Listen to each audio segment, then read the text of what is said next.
দুদিন ব্যস্ত আছি সরস্বতী পুজো নিয়ে, এটা সত্যি কথা। প্রচন্ডভাবে ব্যস্ত আছি, বিসর্জন না হওয়া অবধি ব্যস্তই থাকবো। লাইভেও আসতে পারছি না, ঠিকঠাক ভিডিও দিতে পারছি না। তবে এই যে কাজটা হচ্ছে সেটা তোমরা ভাবছো পিথি করেছে, কিন্তু এটা ভালো করে যাচাই করে জানলাম, আমিও ভুল করেছি যে এই পোস্টটা পিথি করেছে, কিন্তু যখন যাচাই করলাম তখন তো পিথি করেইনি, উপরন্ত সে অন্যায় করছে আর পিথিকে বদনাম করছে।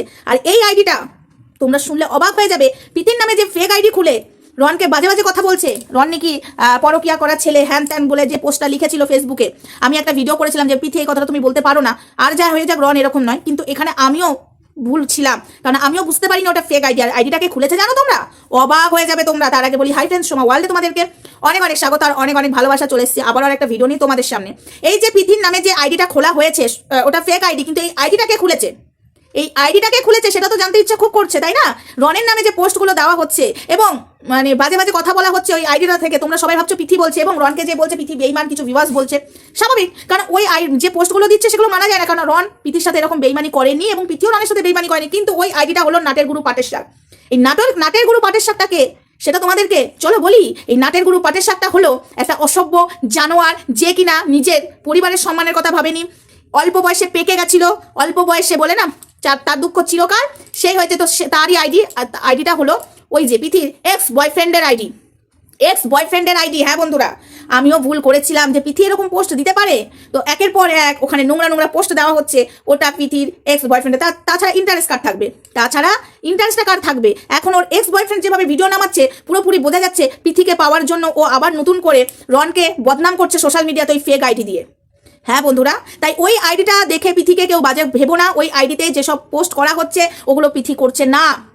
আমিও প্রথমে ভুল ছিলাম, আমি প্রথমে বিশ্বাস করেছিলাম যে ওটা পিথি করছে। তারপরে যখন একজন আমাকে বললো, ও দিদি এটা কিন্তু পিথির আইডি না, তুমি ভালো করে দেখো, আমি যখন ভালো করে ঘেটে দেখলাম যে সত্যি এটা পিথির আইডি নয়। পিথির নামে আইডি খুলে রনকে বাজে বাজে কথা বলছে। পিথির নামে আইডি খুলে রনের ফটো শাড়ি পরিয়ে মাথায় চুল বেয়ে করে, মানে যাচ্ছে তাই করে হিজড়া পোস্ট করছে। তুই একটা হিজড়া, তোর ক্ষমতা নেই, তুই পিথির টাকায় বসে বসে খাস, মানে যা না তাই করছে ওই আইডি দিয়ে। বন্ধুরা একটুখানি তোমরা চেক করো। আর এটা একমাত্র কে করতে পারে, এখন আমি যতদূর বলবো না, আমি জোর গলায় বলতে পারি এই কাজটা রনের দিদি করবে না। আর যাই হয়ে যাক, ভাইকে হিজড়া বলবে না, যতই হোক রক্তের সম্পর্ক আছে, রাগ হতে পারে, অভিমান হতে পারে, কিন্তু এটা রায়বাঘিনী ননদিনী করবে না। তাহলে আর কে রইলো এদের মাঝখানে? যখনই রন আর পিথির ঝগড়া হয়েছে, একজনাই ঢুকেছে, বাড়ির অশান্তি বাড়িকে নিয়ে হয়েছে সেটা আলাদা ব্যাপার, কিন্তু শুরু থেকে একজন ঢুকেছে, সেটা কে? পিথির এক্স বয়ফ্রেন্ড, ঠিক আছে, সে ঢুকেছে। তাহলে এই কাজটা সে ছাড়া কে করতে পারে? দুয়ে চার তো হয়েই গেল, তাই না? ফেক আইডি খুলে ইয়ার্কি মারতে বসেছো। ইয়ার্কি ছুটিয়ে দেবো তোমার ইয়ার্কি, ঠিক আছে? ইয়ার্কি ছুটিয়ে দেবো। রনকে নিয়ে যে তুই নোংরা খেলাটা খেলছিস, তুই ভেবেছিস যে এই সময় রনের ওপর পিথি রেগে আছে, এই সময় আমি পিথির মনে জায়গা করি রনকে বাজে বাজে কথা বলে। এটা তোর ভুল ধারণা। পিথি এটা মেনে নিতে পারবে না। তো দুজনের ঝগড়া হয়েছে, আবারও ভাব হয়ে যাবে। কিন্তু তুই যেটা করছিস, ফেক আইডি খুলে রনকে ছোট করছিস এবং তুই পিথিকেও ছোট করছিস। তুই পিথিকে সবার কাছে খারাপ করছিস, কেননা সবাই ভাবছে যে যারা বুঝবার তারা বুঝতে পারছে, আমরা বুঝতে পারছি, কিন্তু অনেকে তো বুঝবার না, অনেকে সব বিষয় বোঝে না। তারা ভাবছে যে পিথি এগুলো করছে। তো তাদের উদ্দেশ্যে আমি একটাই কথা বলি, পিথি কিন্তু এই কাজগুলো করছে না। তোমরা পিথিকে কেউ ভুল বোঝো না, আমি বারবার বলছি পিথি এই কাজগুলো করছে না। এই কাজগুলো করছে ওরা বলতে যে পিথির এক্স বয়ফ্রেন্ড বাজে বাজে পোস্ট করছে পিথির নামে ফেক আইডি খুলে, যাতে পিথির মানে অ্যাকচুয়ালি রনের কাছে পিথিকে আরো খারাপ করতে চাইছে, আরো এদের অশান্তিটা বাড়বে, আরো এন্ট্রি নিতে চাইছে। যদি এন্ট্রি না নিতে চায়, যদি ওকে ভুলেই যায়, তাহলে রন পিথির মধ্যে অশান্তি হলে এই অসভ্য ছেলেটা ঢোকে কেন? এটা ভাববার বিষয় আছে তো। আমি ভুল বলছি কি? ঢোকে কেন? সব সময় রন পিথির ফটো লাগিয়ে ভিউজ কামিয়ে যাচ্ছে, রন পিথিকে বলে ফেসবুকে ইউটিউবে ভিউজ কামিয়েই যাচ্ছে। তোমরা একটু চাইলে ভালো করে ওর চ্যানেলটা দেখো, রন পিথির যেগুলো ফটো লাগানো আছে সেগুলো মিলিয়ন ভিউজ কামিয়েছে। ওর নিজের অকাত নেই, ক্ষমতা নেই ভিউজ কামাবার।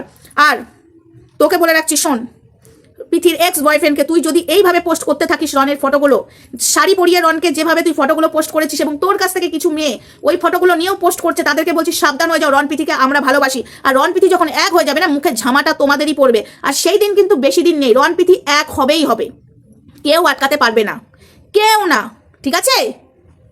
এটা তোমাদেরকে আমি ক্লিয়ার করে দিলাম। ভিডিওটা বেশি বড় করবো না, কারণ এখন সরস্বতী পুজো, সবাই ব্যস্ত থাকবে, তাই ছোট্ট ভিডিওর মাধ্যমে তোমাদেরকে আমি জানিয়ে দিলাম। আর রন পিথিকে নিয়ে ভিডিও আসবে, কারণ নতুন গেম খেলা শুরু করে দিয়েছে। রন পিথিকে পুরোপুরি বিচ্ছেদ করার, মানে পুরোপুরি যাতে পিথি রনকে দেখতে না পারে, রন যাতে পিথিকে দেখতে না পারে, সেই ব্যবস্থা চলছে। আর সেটাও আমি খবর পেয়ে গেছি, তোকে খুব সাবধান বলে দিলাম। আর রায়বাঘিনী ননদিনী এমন কিছু কাজ করো না যাতে মুখটাই না দেখাতে পারো না। এই পোস্টগুলোর কথা আমি বলছি না, আমি যেটা বলছি কিছুটা হলেও তুমি বুঝতে পেরেছো, অনুমান করতে পেরেছো যে আমি কি করে জেনেছি। আমি পাবলিককে বললাম না, জাস্ট আমি তোমাকে ভিডিওর মাধ্যমে বললাম। তোমার যেহেতু ফোন নাম্বার নেই তাই আমি তোমাকে ভিডিওর মাধ্যমে বললাম একটুখানি সামলে যাও, মুখটা দেখা মানে পাবলিক যাতে তোমার মুখটা দেখতে পারে এমন কাজ করো না যে পাবলিকের সামনে মুখটাই দেখাতে পারবে না।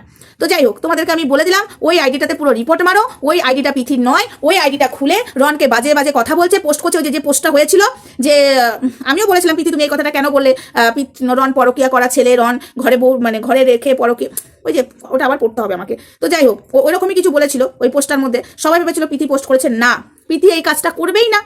যেরকম আমি তোমাদেরকে বলেছিলাম যে পিথি এগুলো বলেইনি, কিন্তু রন ওই কমেন্টের অনুযায়ী পিথির ঘাড়ে দোষটা দিয়ে দিল। পিথি রনকেও বুঝিয়েছি, আর কিছু পাবলিক আছে যেটা কিনা বলে যাচ্ছিল একতরফা পিথির কথা শুনেছি, রনের কথা শুনিনি। পিথি কিন্তু একতরফা কিছুই বলেনি রনের নামে, কিন্তু পাবলিকের তো কিছু কিছু আছে না চুলকানি। তো যাই হোক, ভিডিওটা এটুকুই ছিল। রন পিথিকে নিয়ে ভিডিও আসছে, ততক্ষণ সঙ্গে থেকো, ভালো থেকো, সুস্থ থেকো, টেটা।